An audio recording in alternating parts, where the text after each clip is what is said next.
안녕하세요. 사연 읽어주는 남녀입니다. 오늘도 와주셔서 감사합니다. 그럼 오늘의 사연 시작하겠습니다. 안녕하세요. 저는 40대의 가장입니다. 착한 아내와 함께 어머니를 모시고 살고 있어요. 제가 몇 년 전 너무나 충격적인 일을 겪었는데요. 그 일을 겪고 난 후 제가 살아온 인생이 주마등처럼 떠올랐습니다. 제 삶을 되돌아보니 나도 참 평탄한 삶을 살진 않았구나 싶더군요. 그래서 옛날 일을 떠올리면 가슴 한켠이 욱신거리나 봅니다. 이곳에 사연을 보내고 제 이야기를 모두 풀어놓으면 이 기분이 위로가 될 거 해서 이렇게 사연을 보내게 되었어요. 저는 사형제 중 첫째로 태어났어요. 어머니는 저를 낳으신 후 바로 임신을 해서 둘째를 낳으셨습니다. 그리고 출산은 또 반복되었죠. 그래서 제 동생들은 모두 연년생입니다. 어머니가 저희를 키우시느라 무척 힘드셨을 거예요. 지금은 우리 네 형제가 모두 번듯한 직업을 갖고 여유롭게 살고 있어요. 저와 동생들 모두 안정적인 가정을 이룬 것은 모두 어머니의 노력 덕분이죠. 아마 어머니가 없었다면 우리 네 형제도 이 자리에 있지 못했을 테니까요. 제가 평탄한 삶을 살지 못한 이유는 우리 어머니가 너무도 힘든 삶을 살아오셨기 때문이에요. 어린 시절 저희 가족은 무척이나 가난했습니다. 저는 어릴 적 바닷가 시골에서 살았어요. 아버지가 뱃일을 하시는 분이었습니다. 어머니는 꽃다운 나이에 바닷가에 놀러 왔다가 들른 식당에서 아버지를 처음 만났다고 했죠. 그리고 아버지의 끈질긴 구애 끝에 결혼까지 하셨다고 들었습니다. 어머니는 손이 귀한 집안의 외동딸로 태어났다고 하셨어요. 나름 부족함 없는 집안이었지만 부모님이 어릴 적 사고로 돌아가시는 바람에 천의 고아가 되셨다고 했습니다. 부모님이 돌아가신 후 어머니는 친척집을 전전했는데 어머니가 성인이 될 때까지 눈칫밥을 먹으며 살았다고 하셨죠. 그리고 어머니가 독립할 때는 고작 50만 원만 손에 쥐어주고 내보냈다고 하더군요. 그 당시 50만 원이 적은 돈은 아니지만 부모님이 남겨주신 재산에 비할 바는 아니었다더군요. 아무튼 그렇게 혼자가 된 어머니는 공장에 일을 다니며 생계를 이어가셨대요. 그리고 큰 마음 먹고 놀러간 바닷가에서 아버지를 만나시게 된 거였죠. 아버지는 어머니를 여왕처럼 떠받들어 주었다고 했습니다. 늘 눈칫밥만 먹고 살던 어머니에게 아버지는 남다른 존재였대요. 그래서 그렇게 섣불리 결혼까지 하신 거였겠죠. 제가 어릴 때는 아버지가 힘이 세고 대단한 사람인 줄 알았습니다. 왜냐하면 아버지보다 덩치가 큰 사람들도 아버지 앞에서 길을 못 편다고 생각했거든요. 아버지가 키가 작은 편인데도 키 크고 덩치 큰 장정들이 아버지를 슬슬 피하니 그렇게 생각할 수밖에요. 그런데 그게 아니란 걸 초등학교 3학년쯤 되어서야 알았습니다. 아버지가 힘이 세고 대단한 사람이라서가 아니라 우리 아버지가 소문난 의처증 환자였기 때문이라는 것을요. 아버지 앞에서 설설 긴 것이 아니라 불똥이 튈까봐 모두들 피한 거였어요. 아버지는 원래 뱃사람이었어요. 고기를 잡아 시장에 내다 팔아 돈을 벌어오셨죠. 하지만 그마저도 제가 학교에 다닐 무렵부터는 그만두셨습니다. 왜냐하면 어머니가 다른 남자를 만날까봐 불안해서 그만두신 거였어요. 아버지는 생계도 내팽개칠 만큼 어머니에 대한 집착이 대단하셨습니다. 아마 어머니가 저를 낳고 줄줄이 동생들을 낳게 한 것도 아마 같은 이유가 아니었을까 싶네요. 그리고 그렇게 줄줄이 딸린 자식들 때문에 어머니는 그 지긋지긋한 집에서 도망치지 못한 거였을 거고요. 아버지가 일을 그만두시고 나서 저희 집은 원래도 가난했는데 더 가난해졌어요. 저는 학비를 내지 못하는 날이 허다했습니다. 동생들도 마찬가지였고요. 그래서 어머니가 아버지 몰래 일을 나가셨어요. 어느 한 곳에 정착해서 일을 할 수 없으니 뒷산으로 올라가 나무를 캐서 팔곤 하셨죠. 그런데 그것도 마음대로 나갈 수 없으니 아버지가 낮잠을 자거나 동네 밖에 멀리 나간 날에만 가능했어요. 그마저도 아버지에게 걸리는 날이면 집안의 물건들이 하나씩 부서지곤 했습니다. 물건만 부서지면 다행이었겠지만 어머니의 몸도 성할 날이 없으셨어요. 저와 동생들은 늘 마당 한 구석에 겁먹은 강아지 마냥 몸을 웅크리고 귀를 막고 떨어야 했죠. 어머니는 아버지께 시달리면서도 일을 놓지 않으셨어요. 그러던 어느 날이었습니다. 우리 사정을 뻔히 다 알고 있던 어머니의 동네 지인분이 집에 와 있더군요. 아버지 어머니 그리고 그 아주머니가 김치전을 상위에 올려두고 둘러앉아 이야기를 하고 계셨어요. 그 김치전 냄새가 온 집안에 진동을 하는데 침이 줄줄 나오더라고요. 사실 그때까지만 해도 어릴 때라 아버지 어머니의 대화보다는 김치전에 더 관심이 많았어요.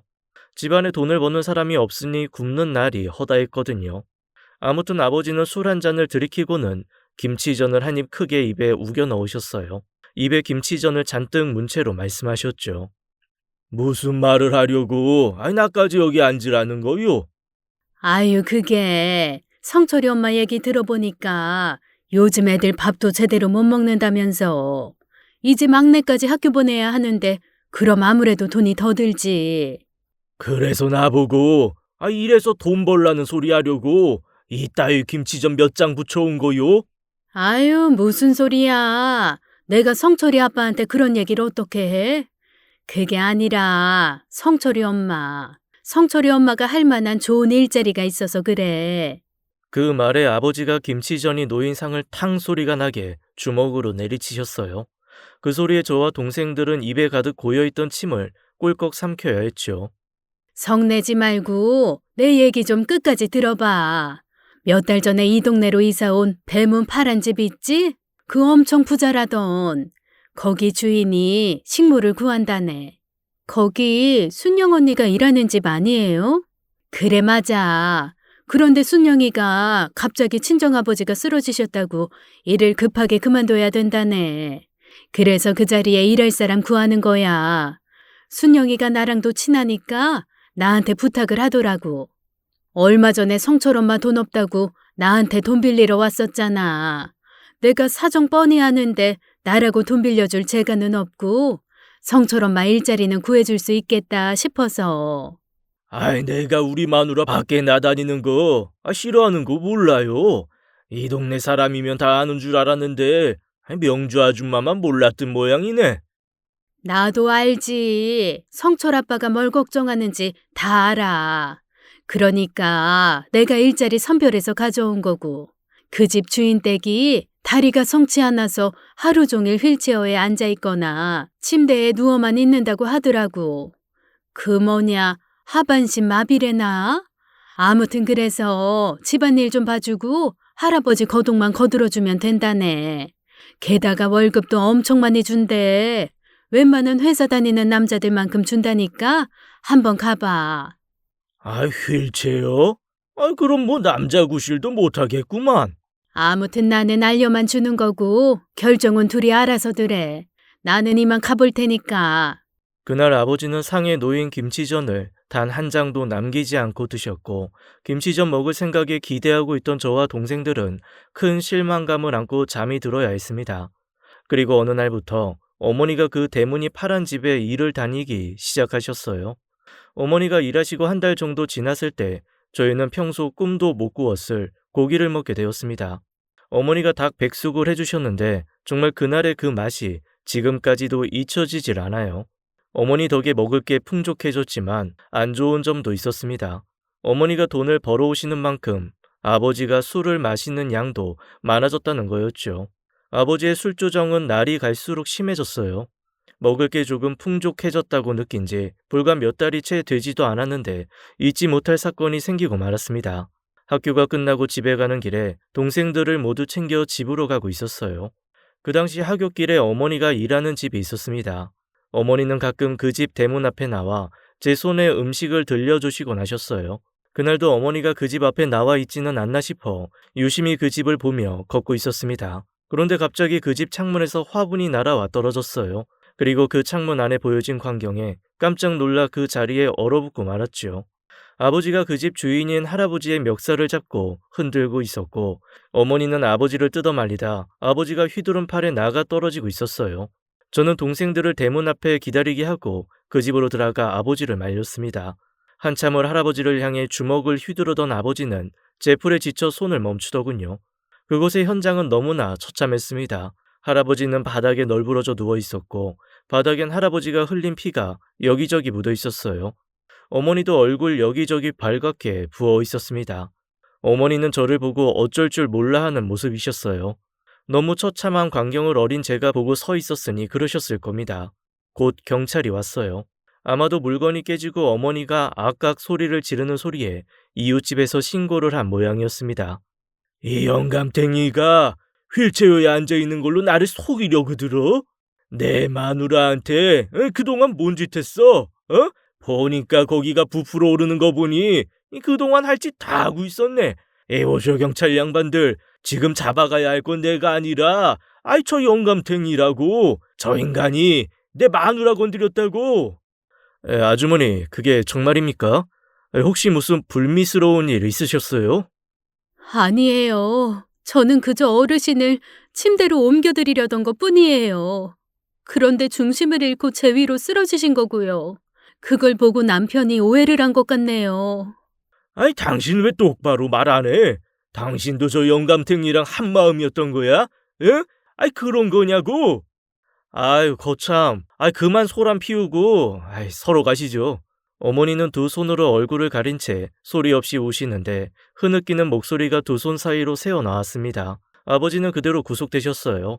그 할아버지가 합의해 줄 리도 없었고 아버지는 합의금을 낼 돈도 없었으니까 너무나 당연한 결과였습니다. 그 후로 아버지가 집에 안 계시는 동안 집에는 평화가 찾아왔지만 저희 집은 가난을 면할 수가 없었습니다. 왜냐하면 우리 어머니에게 그 누구도 일감을 주려고 하지 않았거든요. 예전에 우리 아버지만 피하던 사람들이 우리 가족 모두를 피하기 시작했습니다. 뒷산에 올라가 나무를 사다가 동네에 팔던 것도 팔리지가 않았어요. 그리고 우리 집을 가끔씩 들여다보며 도움을 주시던 명주 아주머니도 어머니와 척을 지셨습니다. 자신의 소개로 보낸 사람 때문에 할아버지가 전치 8주가 나왔으니까요. 결국 어머니는 아주 먼 동네로 나무를 팔러 다니셨어요. 그렇게 근근히 입에 풀칠하며 살았습니다. 저는 아버지가 나오기 전에 어머니께 도망가자고 이야기했습니다. 하지만 어머니는 그럴 수 없다고 하시더군요. 그때는 이해를 못했는데 나중에 생각해보니 아마도 그동안 아버지에게 매를 맞으며 쇠뇌가 된 것 같았어요. 절대로 도망칠 수 없다는 쇠뇌요. 도망갔다가 잡히기라도 하면 정말 끝이라고 생각하신 듯 했죠. 아무튼 그렇게 아버지가 출소하시고 집안 공기는 다시 얼어붙었습니다. 집은 여전히 가난했고 아버지가 마실 술값도 없었어요. 하루하루가 비관적인 나날이었어요. 그러던 어느 날이었습니다. 학교 끝나고 집에 가보니 서울에 살던 작은 아버지가 저희 집에 앉아 계셨습니다. 아마도 며칠 전 저녁에 어머니가 누군가에게 하소연하듯이 전화를 하며 울먹이는 걸 들었었는데 그게 작은 아버지가 아니었나 싶더군요. 작은 아버지는 우리들을 기다렸다는 듯이 이제 고기를 구우라고 말씀하셨고 그날 저희는 삼겹살을 배 터지게 먹게 되었어요. 예전에 어머니가 삶아주신 닭도 맛있었지만 솔직히 삼겹살에 그에 비할 바가 아니었죠. 동생들과 저는 얼굴에서 웃음기가 떠나지 않았어요. 고작 그 삼겹살 하나로요. 우리가 아무 생각 없이 고기를 먹는 동안 부모님과 작은 아버지는 이런저런 말씀을 나누시더군요. 저는 어른들이 무슨 이야기를 나누는지도 몰랐습니다. 그저 눈앞에 고기에만 열중했거든요. 더 행복했던 건 작은 아버지께서 제게 돈을 쥐어주며 나가서 하드를 사먹고 오라고 하셨단 겁니다. 평소 군것질 거리는 꿈도 못 꾸던 집안이었던지라 동생들과 쏜살같이 밖으로 나갔어요. 해질 무렵 집으로 돌아가니 작은 아버지는 이미 가고 안 계셨습니다. 작은 아버지로 인해 가벼워졌던 집안의 공기는 어느새 다시 무거워져 있었죠. 아버지는 마루에 나와 연신 담배를 태우고 계셨고 어머니는 방 한켠에 앉아 아버지 눈치를 보고 계셨습니다. 그리고 한두 달 후쯤 저희 가족은 서울로 이사를 가게 되었어요. 그날 어머니의 웃는 얼굴을 오랜만에 보게 되었습니다. 어머니는 아마도 새로운 출발에 대한 희망을 갖고 계셨던 것 같아요. 작은 아버지가 그날 오셨던 게 다 이날을 위한 거였더군요. 작은 아버지는 19살에 서울로 올라가 취직을 하셨다고 들었습니다. 그리고 건설 현장을 다니며 기술을 배웠고 지금은 자리를 잡아 남부럽지 않게 산다고 하셨죠. 그런 작은 아버지가 저희 가족이 서울로 이사 올 수 있게 도와주셨대요. 우리 가족이 자리 잡을 수 있게 집 보증금을 대주시고 첫 달 월세를 내주시며 집을 얻어주신 거였습니다. 그리고 다음 월세는 아버지의 몫이었어요. 아버지는 작은 아버지를 따라 일을 다니시게 되었습니다. 그리고 어머니도 작은 어머니와 함께 부업을 하게 되셨고요. 이게 가능했던 건 모두 작은 아버지 덕이었어요. 작은 아버지가 구해주신 집이 바로 작은 아버지가 사시는 3층짜리 다가구 주택의 1층이었거든요.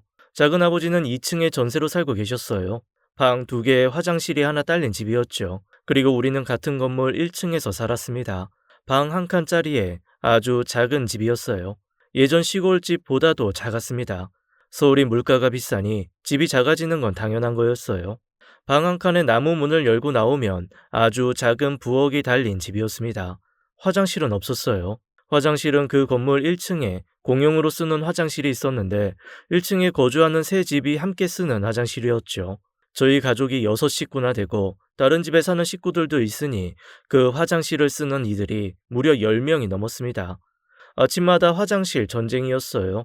제 동생들은 변이 너무 급해 신문지를 깔고 싼 적도 여러 번이었습니다. 방도 우리 가족 간신히 누울 자리만 있었어요.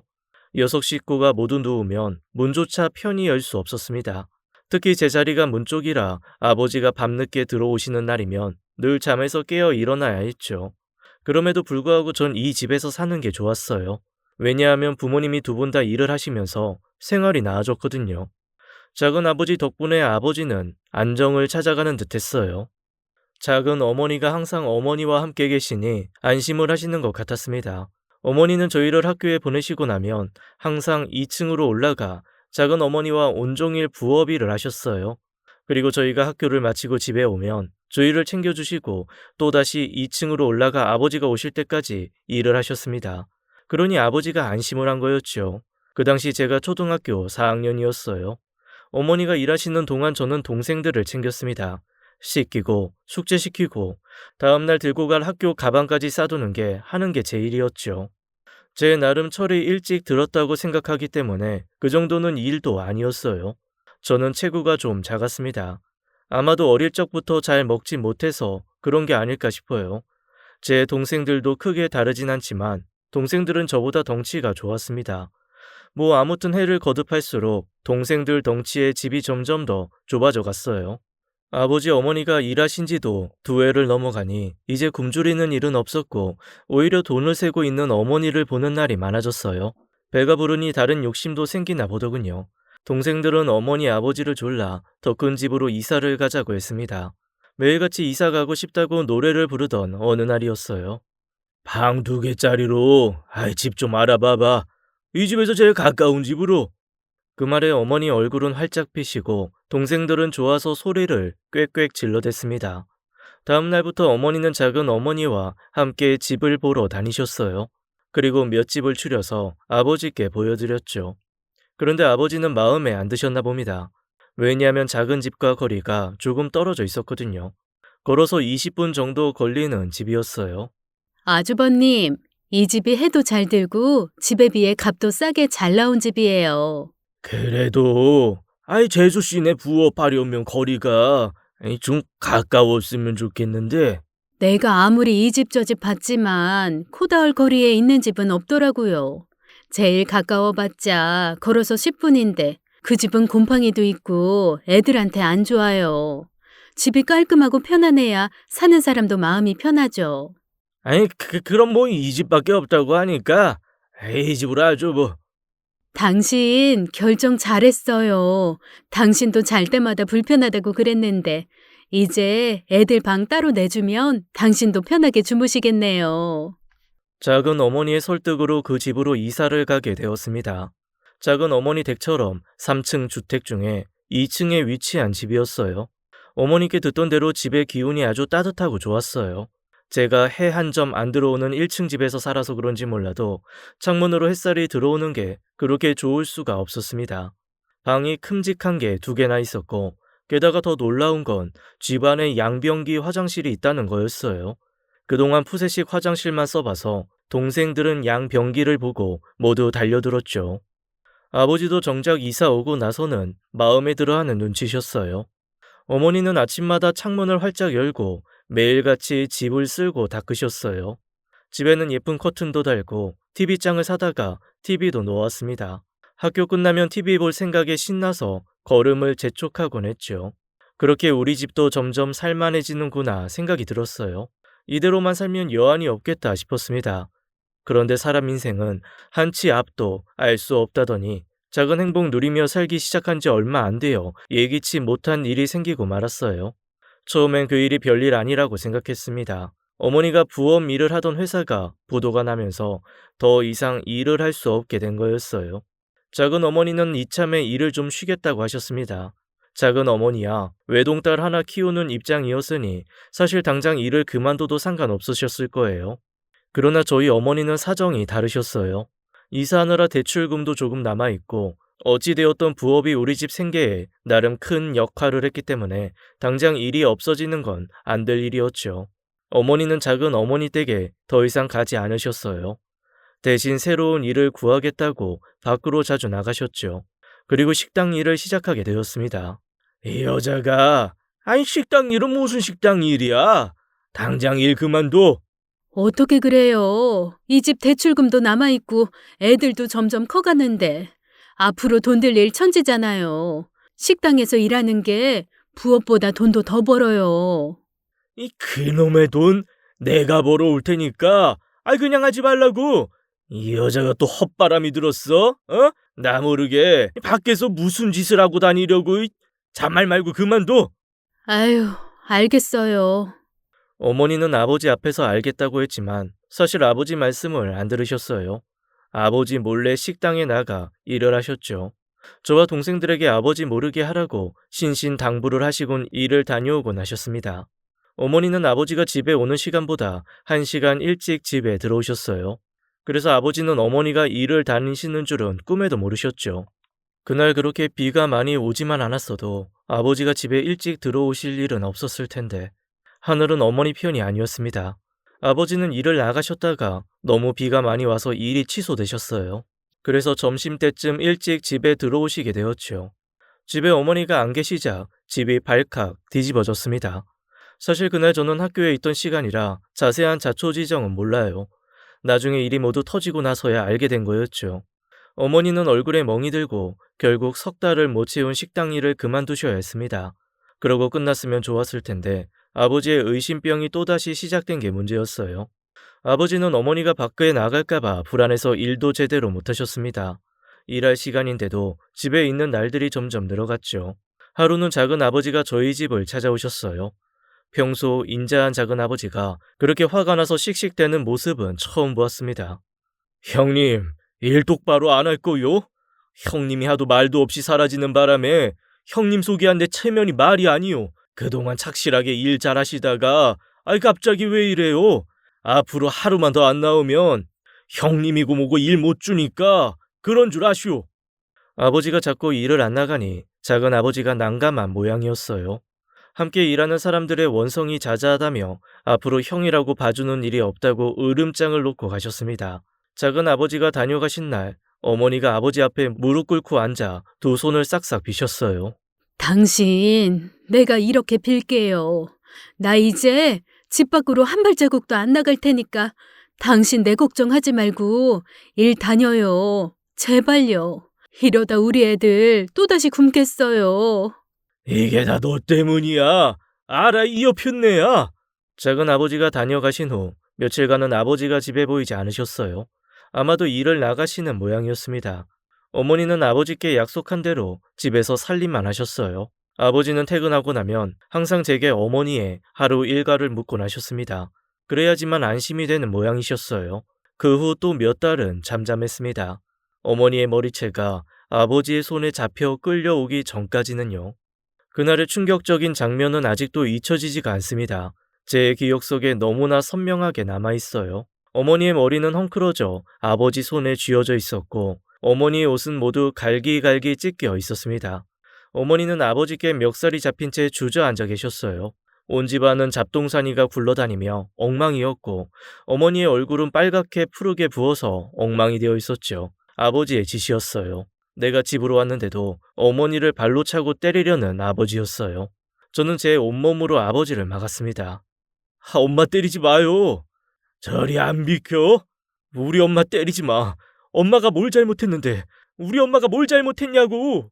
이 어린 놈의 새끼가 지혜비한테 눈을 까디짓고 전혀 편을 들고 있어? 네 엄마가 뭘 잘못했냐고? 잘못 많이 했지. 이 남자 저 남자 틈만 나면 기웃기웃. 오늘도 네 애미 왜 저렇게 된 줄 알아? 딴 남자랑 손잡고 추파 던지다가 나한테 딱 걸린 거야. 알아? 알지도 못하면서 조그만 게 껴들긴 하고. 알아들었으면 저리 꺼져. 네 엄마 교육 좀 단단히 하게. 정신병자. 뭐? 너 방금 뭐라 그랬냐? 이 의처증 정신병자야. 우리 엄마 가만 놔둬. 이놈의 새끼가 미쳤나? 아버지는 어머니를 향하던 손길을 모두 제게 던졌습니다. 정말 무지막지하게 맞았어요. 사실 그때 제가 중학생이었으니 이제 어머니를 지켜드릴 수 있을 만큼 컸다고 생각했어요. 아버지보다 키가 더 컸으니 아버지를 상대할 수 있을 거라 생각한 거죠. 그래서 아버지 발에 채이고 입술이 터져나가도 어머니를 건드리지 못하게 막아설 수 있었던 거였고요. 아버지께 맞는 동안에도 아버지에 대한 분노가 점점 커져갔습니다. 저도 그때는 머리가 커서 그런지 아버지가 무섭기보단 너무나 증오스러웠어요. 이러다 아버지고 뭐고 패고 싶단 생각만 들었어요. 그걸 눈치챈 건지 엄마가 저를 보며 고개를 좌우로 내저으셨죠. 아버지를 때릴 결심까지 했던 저는 그저 아버지를 뒤로 세게 밀치기만 했습니다. 아버지가 뒤로 밀려 쿠당탕 넘어졌어요. 아이고, 이것들이 쌍으로 미쳤나? 정말 니들이 명을 재촉하는 모양인데 오늘 다 뒤졌어. 겨우 한 번 밀친 것에 아버지가 실성을 한 것인지 망치를 들고 오시더군요. 저희 어머니는 공포에 휩싸였습니다. 이러다 정말 누구 하나 죽을지도 모른다는 생각이 들었어요. 바로 그때 누군가 저희 집에 들어왔습니다. 아주버님, 그만하세요. 작은 어머니가 집에 들어오자마자 본 광경에 놀라 아버지 쪽으로 달려들어 망치를 뺏으러 들었습니다. 재수 씨도 혹시 이 여자랑 같은 과예요? 내 동생 놔두고 밖에서 남자 손이나 잡고 히덕거리나? 그런 거 아니라면 나 말리지 마요. 내 오늘 아주 끝장을 볼 테니까. 도대체 왜 이래요? 정신 나갔어요? 위험하니까 그거 이리 내놓으라고요. 작은 어머니는 아버지와 옥신각신하다가 아버지가 휘두르는 망치에 팔을 맞으셨고 억소리와 함께 그대로 쓰러지셨어요. 동서, 괜찮아? 어머, 어쩜 좋아. 동서, 아이고, 팔이야. 아무래도 뼈가 부러진 것 같네요. 작은 어머니가 쓰러지자 그제야 아버지가 모든 동작을 멈추셨어요. 도대체 뭐가 문제예요? 내가 지금 시장에서 이야기 다 듣고 오는 길이에요. 형님이 뭘 어쨌다고 이러세요. 형님이 생선 산다고 생선집 사장한테 돈 건네준 게 다라는데 도대체 그게 어딜 봐서 불륜이고 바람이랍니까? 네? 돈을 그냥 줬어? 둘이 손을 꼭 잡고 부비면서 주더만. 아니 내 말이 틀려? 당신 정말 왜 이래요? 그때 그 일만으로 성이 안 차요? 그 파란 대문집 할아버지한테도 그러더니 당신 제발 정신과 치료 받아요. 당신 피해망상 의처증이라고요. 누구더러 의처증이래? 뭐? 피해망상? 내가 미쳤다고 생각하는 거야? 당신이 밖에 나가서 그딴 짓만 하고 다니지 않아도 내가 이렇겠냐고. 그동안 당신이 재수 씨랑 부업하는 동안 내가 어디 당신 의심하는 거 본 적 있어? 여보, 이제 그만 좀 하라고요. 그때 당신이 왜 멀쩡했는 줄 알아요? 내가 꼬박꼬박 챙겨준 영양제, 그거 당신 피해망상 약이었어요. 그런데 이사하고 나서 당신 그 약 안 먹었잖아. 아니야. 분명 당신이 그 생선 장수랑 손잡고 서로 히덕거렸어. 내가 분명히 봤다고. 형님 말씀이 맞으세요. 제가 아까 시장 갔다가 얘기 다 들었어요. 주변 상인들 말이 형님이 동계산하려는데 갑자기 아주버님이 달려와서 머리채 잡고 끌고 가셨다면서요. 주변 사람들 중에 형님이랑 생선가게 사장 사이 의심하는 사람 단 한 명도 없더이다. 아주버님, 정신과 치료 받으세요. 아버지는 얼빠진 얼굴로 아무 대꾸도 못하시더군요. 그리고 잠시 후 작은 아버지가 집으로 들어오셨어요. 그리고 작은 어머니의 다친 팔을 보고는 분노로 가득 찬 얼굴로 바뀌셨죠. 형님, 은혜를 이렇게 원수로 갚을 수가 있어? 이제 난 동기 없다 생각할 테니 여기서 영 끊고 삽시다. 당신도 더 이상 이 집구석 일에 관여하지 마. 이게 무슨 꼴이야 이게? 작은 아버지가 말이 끝나자마자 경찰들도 집으로 들어왔어요. 작은 어머니가 소식을 듣고 저희 집에 오는 길에 작은 아버지와 경찰에 모두 연락해 두었다고 했습니다. 아버지는 어머니의 선처로 감옥살이는 면하셨지만 그 후 실직하게 되었습니다. 작은 아버지가 연을 끊자는 말은 진담이었어요.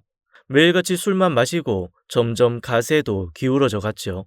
어머니마저 눈빛이 예전 같지 않으셨어요. 어머니가 언제 문을 박차고 나가도 이상하지 않을 상황이었습니다. 그걸 아버지도 느끼셨는지 어머니를 작은 방에 가두셨어요. 방문에 자물쇠를 달아 어머니를 못 나오게 하셨습니다.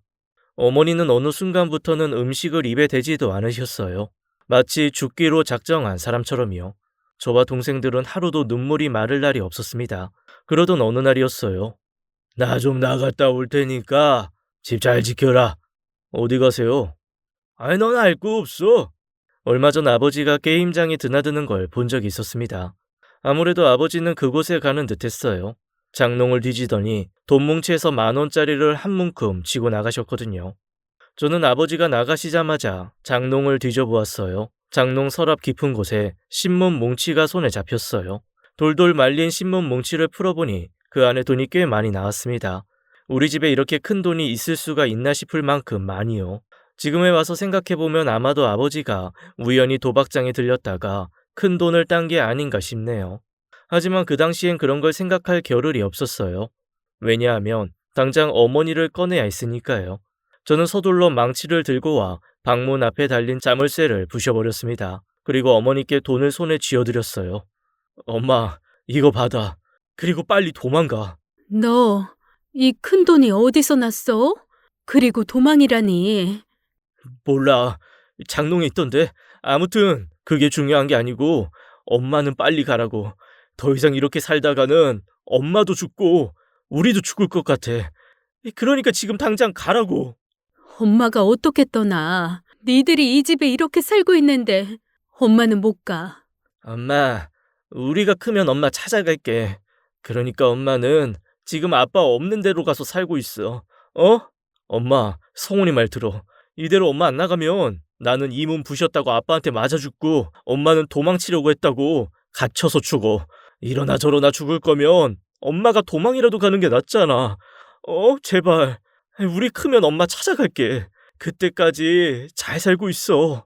엄마가 니들 꼭 찾으러 올게. 엄마가 못나서 미안하다. 엄마가 미안해.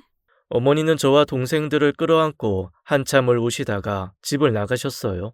몇 걸음 걷다가 돌아보고 또 몇 걸음 걷다가 돌아보시다가 이내 어머니는 더 이상 보이지 않으셨죠.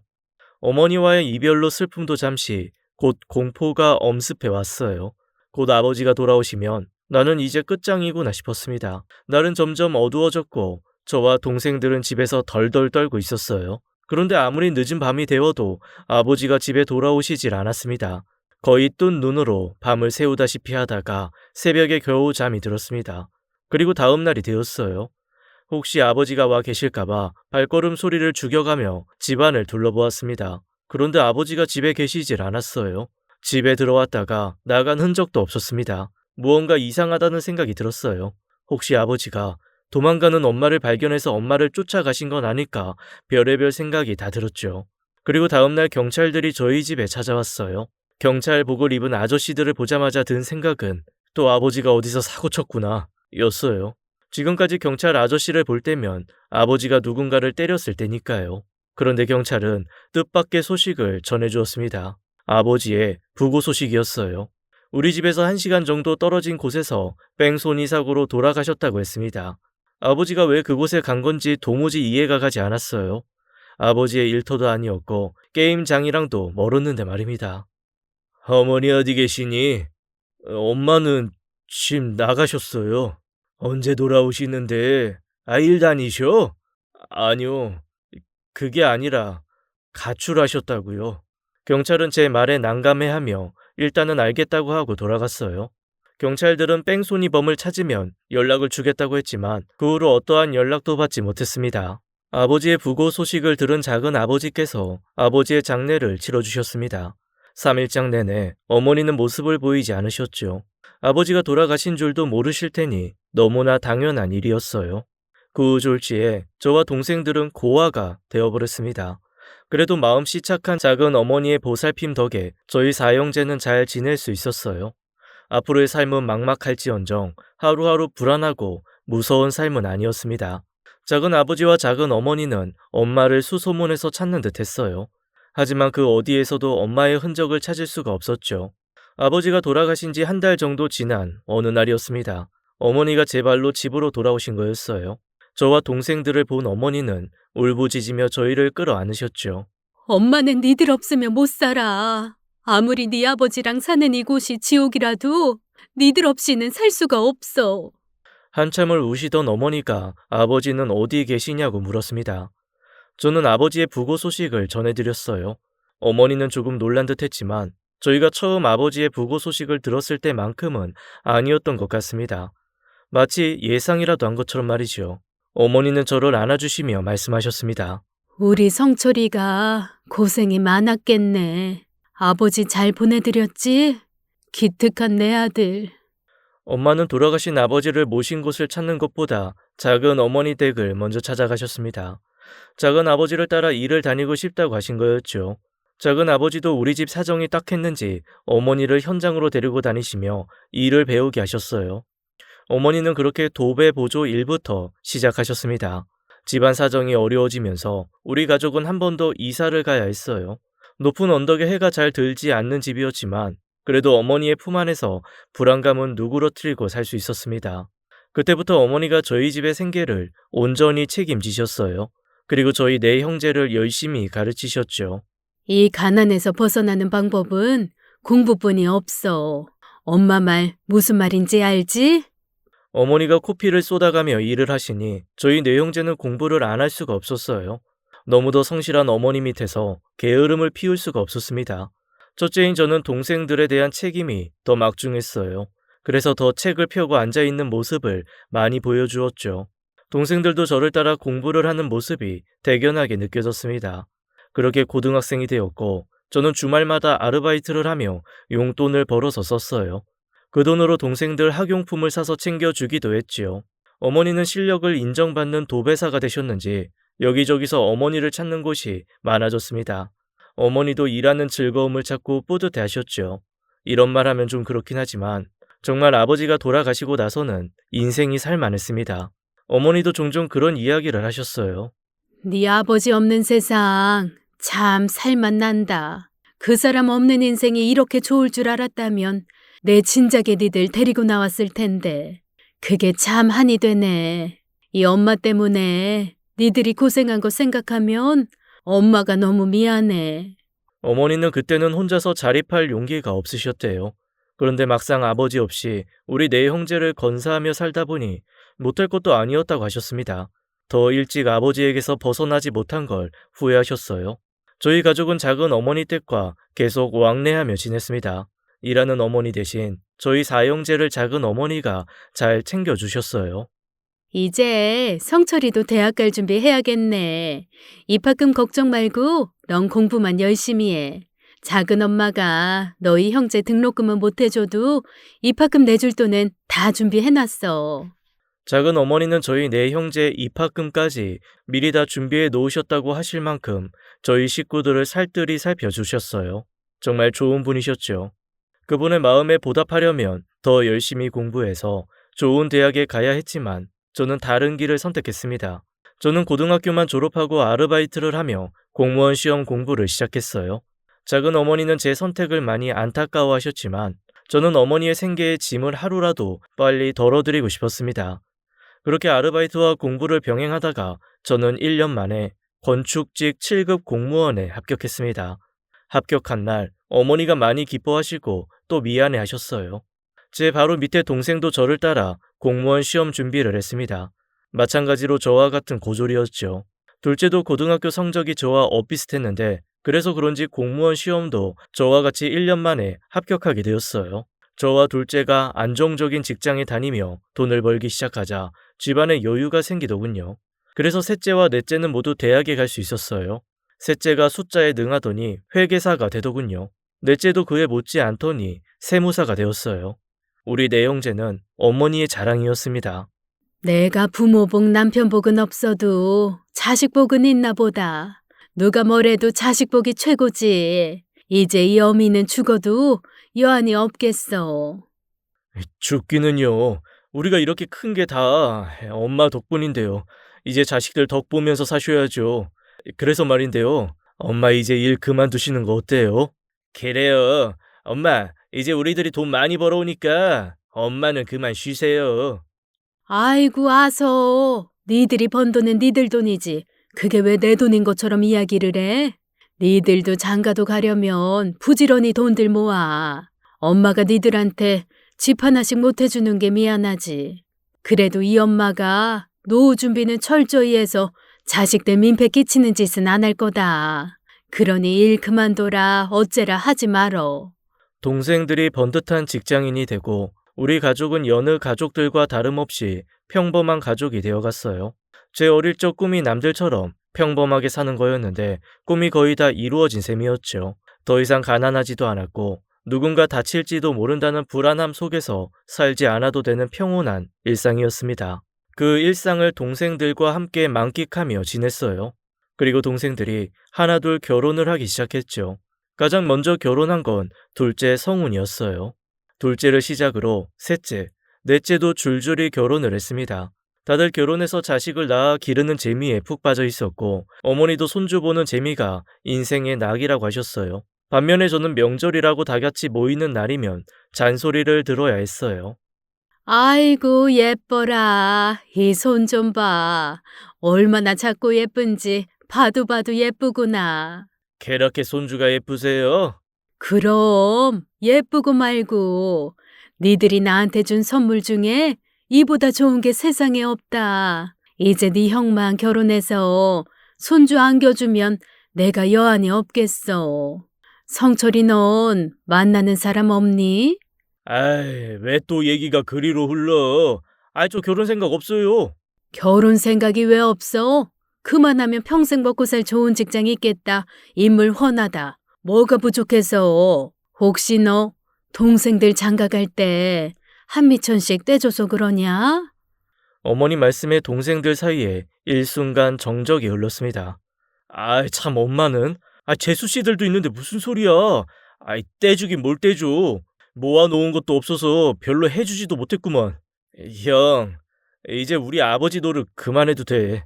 형이 그동안 해준 것만으로도 너무 감사하고 넘쳐 흘러. 그러니까 형도 이제 가정 꾸려야지. 우리 좀 봐. 다들 이렇게 자식 낳고 더 행복하게 살잖아. 그래, 맞아, 형. 형 혹시 우리 때문에 모아둔 돈 없어서 그래?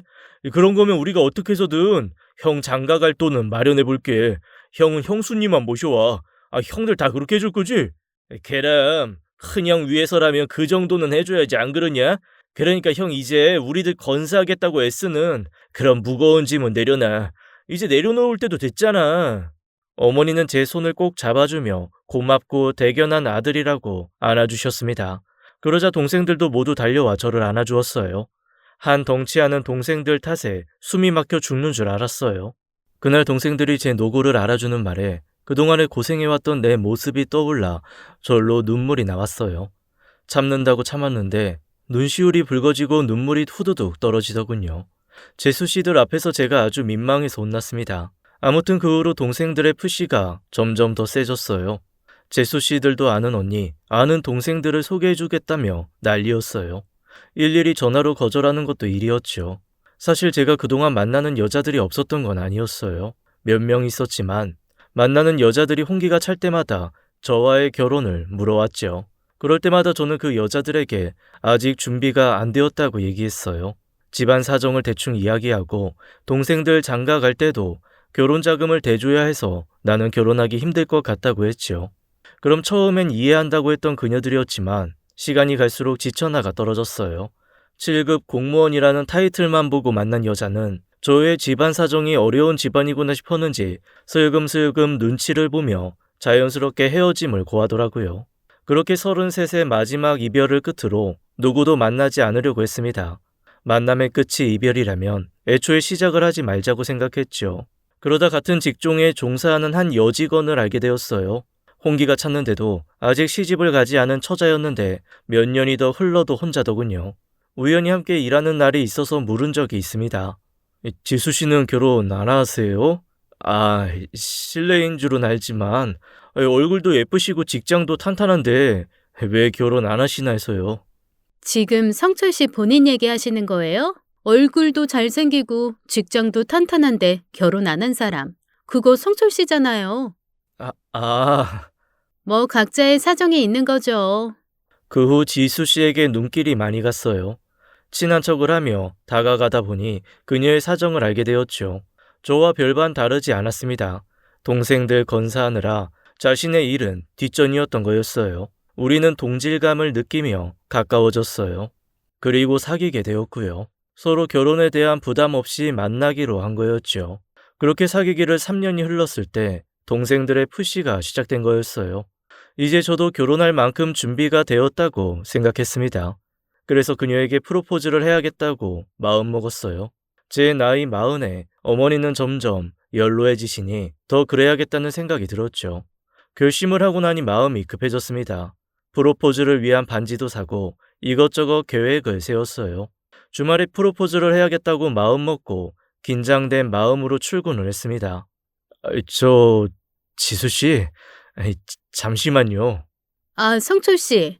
안 그래도 할 말이 있었는데 혹시 오늘 일 끝나고 나 좀 볼 수 있어요? 무슨 일 있어요? 네.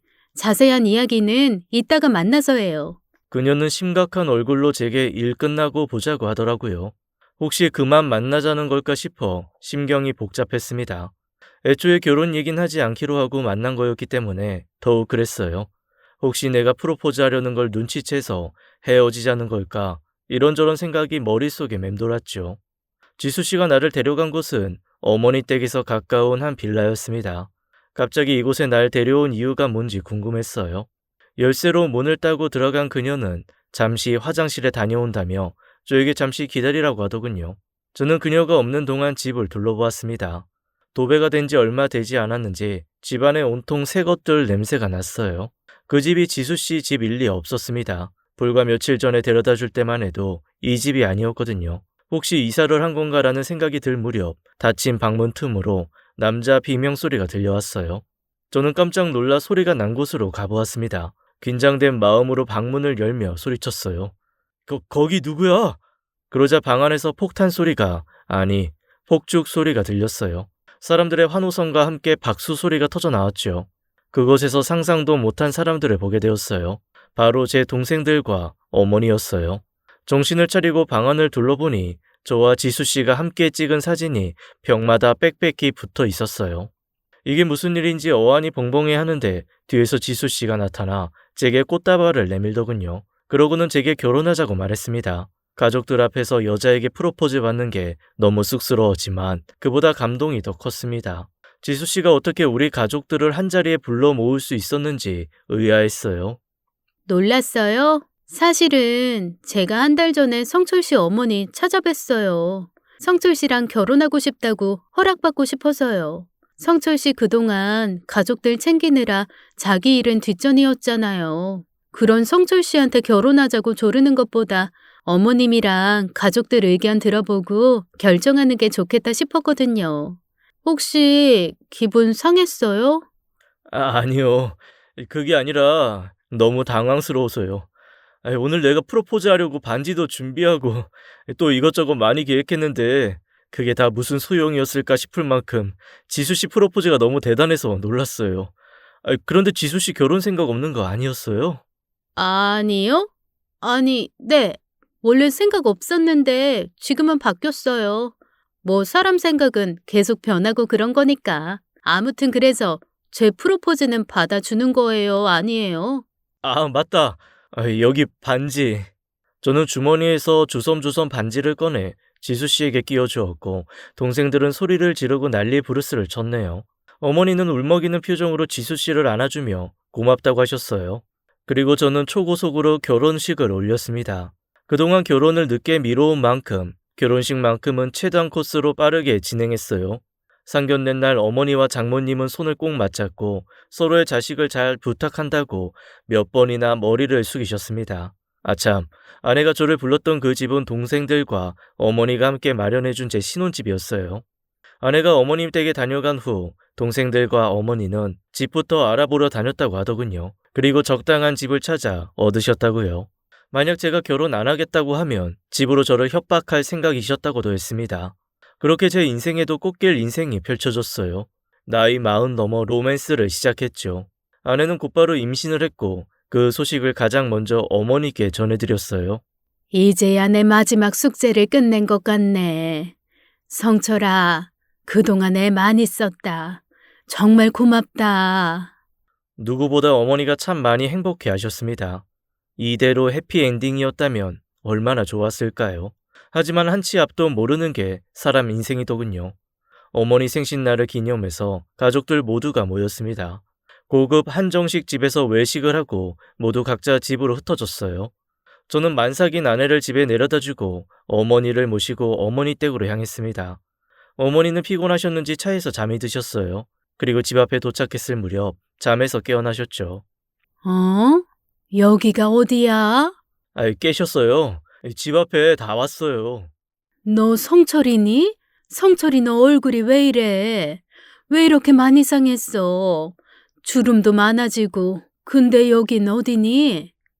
엄마, 왜 그래요? 여기 집 앞이잖아요. 엄마 잠이 덜 깨셨어요. 집? 우리 집 여기 아닌데? 그 후 어머니는 한참을 더 횡설수설하셨어요. 예전에 살던 집 이야기하며 거기가 어머니 집이라고요. 그러면서 그리로 가자고 하셨어요. 그 집은 이미 이사 온 지 5년도 더 지난 곳이었죠.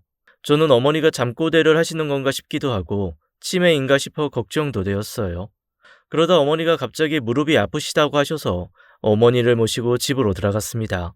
소파에 앉아 계신 어머니께 무릎 찜질기를 대어드리고 나자 어머니는 잠이 다 깨셨는지 오늘 내 생일이라고 비싼 음식 사주고 내가 자식들 덕에 호강을 다한다. 고맙다. 라고 하시는 겁니다. 저는 어머니가 아픈 무릎을 어루만지시는 걸 보고 이부자리를 펴드리고는 집에서 나왔어요. 어머니도 이제 연세가 많이 드셨으니 건강검진을 받아보게 해야겠다고 생각했습니다. 그런데 며칠 후 아내가 출산을 하면서 어머니의 건강검진은 까마득하게 잊어버리게 되었어요. 그 후 별일 없이 평온한 날들이 지나갔습니다. 그래서 더 신경 쓰지 못했던 것 같아요. 아이는 무럭무럭 잘 자랐고 아내에게 반찬을 보내주며 잘 챙겨주셨습니다. 그날도 여느 날과 다르지 않았어요. 어머니가 아내에게 김치를 가지러 오라고 한 날이었죠. 그런데 그날 아내에게 전화가 왔습니다. 여보, 나 지금 어머니 댁 왔는데 어머니 집에 안 계신 것 같아. 그래? 잠깐 슈퍼에 나가셨나? 밖에 추우니까 밖에서 기다리지 말고 비밀번호 치고 집에 들어가 있어. 응, 안 그래도 이미 집안이야.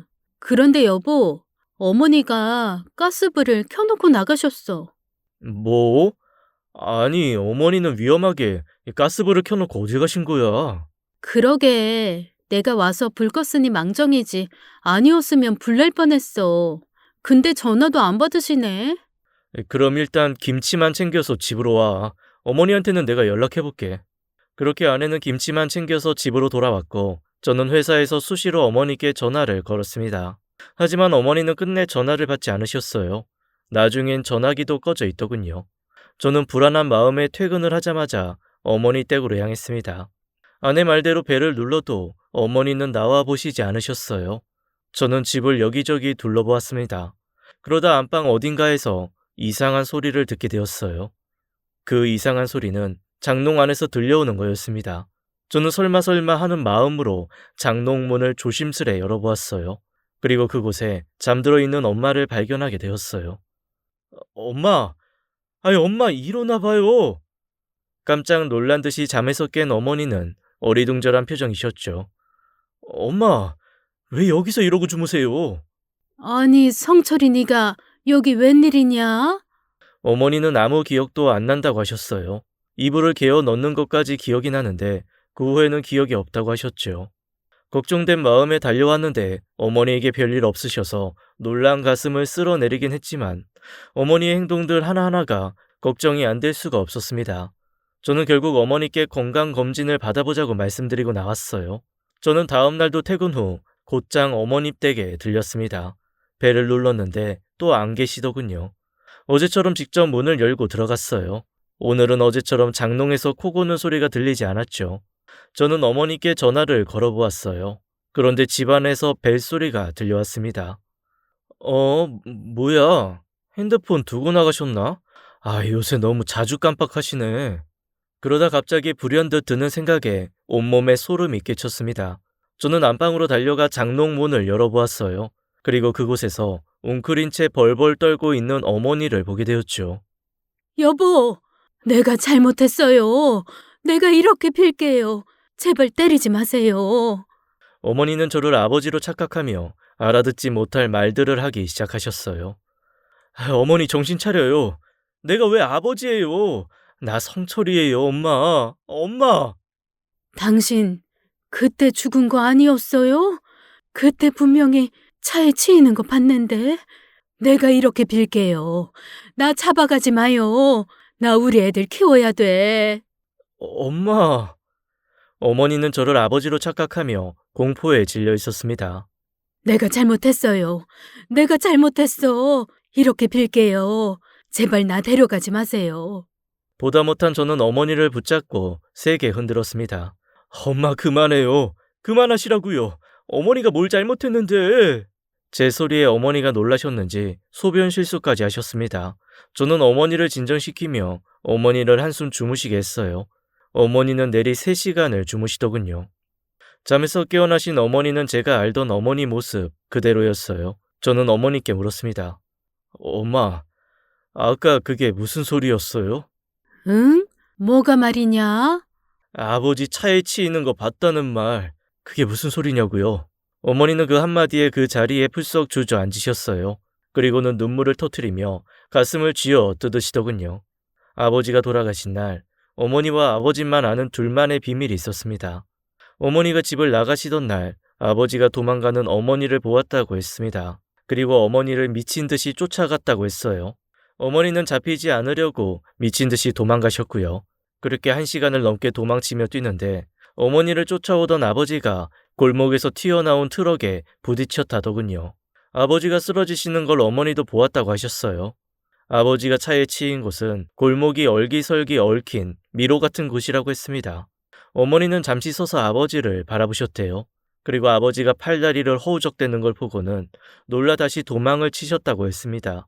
뒤를 돌아보니 파란색 트럭에서 사람이 내리고 있었다더군요. 그래서 당연히 병원에 실려갔을 거라 생각하셨대요. 하지만 그 트럭 주인은 신고 대신 도망을 친 거였죠. 그날 어머니가 구급차를 불렀더라면 아버지가 살 수 있었을까요? 그랬다면 우리 가족이 지금처럼 살 수 있었을까요? 아버지의 죽음을 앞에 두고 이런 생각을 저울질하는 제가 저도 싫지만 저는 단언컨대 아버지가 돌아가셔서 참 다행이었다고 생각합니다. 돌아가신 아버지께는 너무 죄송하지만요. 어머니는 평생을 그 기억에서 헤어나오지 못하셨나 봐요. 차에 치인 아버지를 외면하고 도망친 것에 대한 죄책감이 어머니를 그렇게 미치게 만든 게 아닌가 싶었습니다. 엄마, 내가 엄마였어도 그렇게 했을 거예요. 그러니까 이제 그 죄책감 벗어버리세요. 그런 선택을 해야만 했던 어머니를 저는 진심으로 이해할 수 있었어요.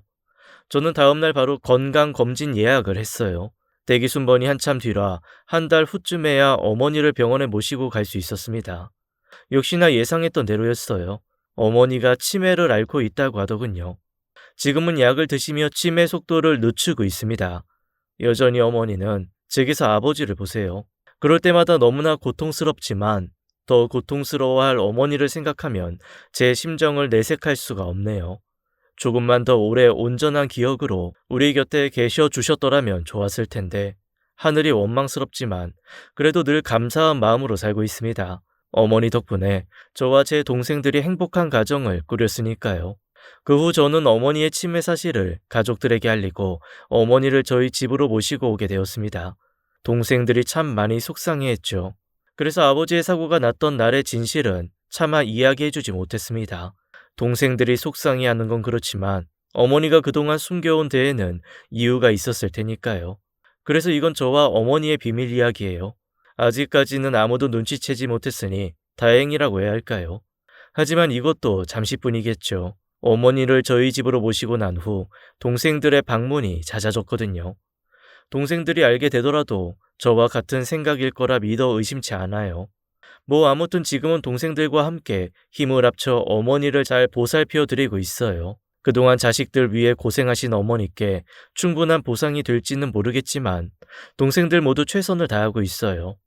어머니가 좋아하는 음식에 과일들을 챙겨오는 것뿐 아니라 주말이면 어머니를 뵙고 함께 고스톱도 치고 게임도 하며 지내고 있어요. 어떻게 해서든 치매를 늦추려는 거죠. 그리고 여행도 더 자주 다니고 있어요. 어머니를 모시고 국내 여행 이곳저곳을 다니고 있습니다. 매일 저녁마다 아내는 어머니께 안마를 해드리는데요. 그럴 때마다 아내에게도 늘 고마운 마음이 듭니다. 모두가 주어진 상황에 최선을 다하며 살고 있는 것도 어머니의 유산 덕분이 아닐까 싶어요. 어머니가 늘 최선을 다해 살아오셨으니까요. 이 자리를 빌어 어머니께 감사하다는 말씀 드리고 싶네요. 물론 못 들으시겠지만요. 이렇게 제 이야기를 다 풀어놓으니 눈물이 나면서도 속은 시원해지는 기분입니다. 긴 이야기 들어주셔서 감사합니다. 지금까지 사연 읽어주는 남녀였습니다. 끝까지 함께 해주신 여러분 감사드리며 저희는 다음 사연으로 돌아올게요. 감사합니다.